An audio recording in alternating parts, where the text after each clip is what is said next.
Investigators got their first daylight look at the charred wreckage of the first deadly crash of a 777.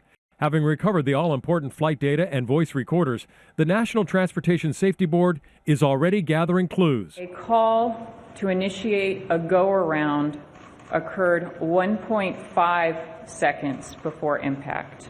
The South Korean airline, Asiana, has a good safety record. Just as investigators were arriving on the scene, though, the airline CEO was already proclaiming the crash was not caused by a mechanical problem.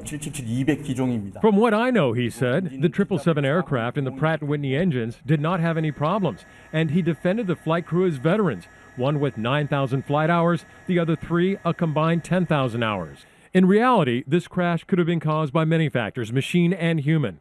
There are several systems to help pilots. One, an electronic system beams information to the plane to tell the pilot if he's on the right landing path. In San Francisco, that system has been shut off since June because of construction. An alternative? A series of lights along the runway. All white, the plane is too high. All red, too low. White and red means it's the right path. An airport official says he's not sure if those lights were on. And the 777 can set its own path using GPS, which is available at this airport.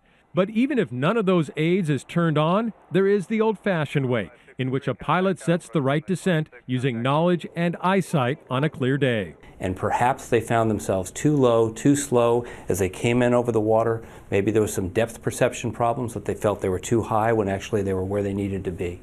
This is only the second 777 crash in the jet's 18-year history. But the two crashes are eerily similar. Both came at landing.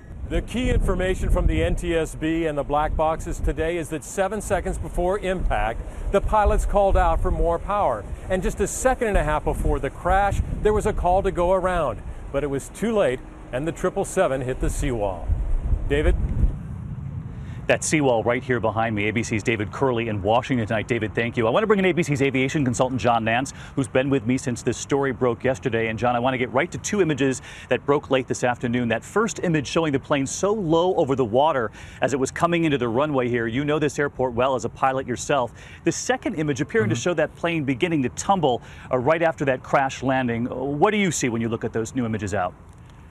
But that first image, David, tells me that he's not only low, but he's probably 200, maybe even 300 feet below where a normal pilot would be on approach to San Francisco's 28 left runway, or any of those. I mean, it's a visual day. I don't have any understanding of why he would be so low and dragging that airplane in across the water. The second image is very fascinating and very, well, I'll put it this way. I'm very thankful that this airplane was strong enough to hold up. It almost went over, and if it had gone upside down, we would have had a totally different situation in rescuing those folks, and we probably would have lost about half of them. It's a paying, if you will, to the strength of the wing of the Boeing as well, that it didn't snap off.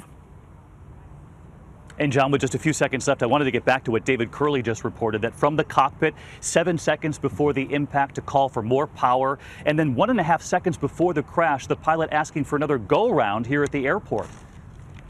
It's an indication, David, that he realized at the last second that they were not going to make it to the runway. But why did they not realize that ahead of time? It's going to be one of the key questions here. It certainly was no mystery that they were very low. And why they waited this long is going to be one of the key elements of the investigation.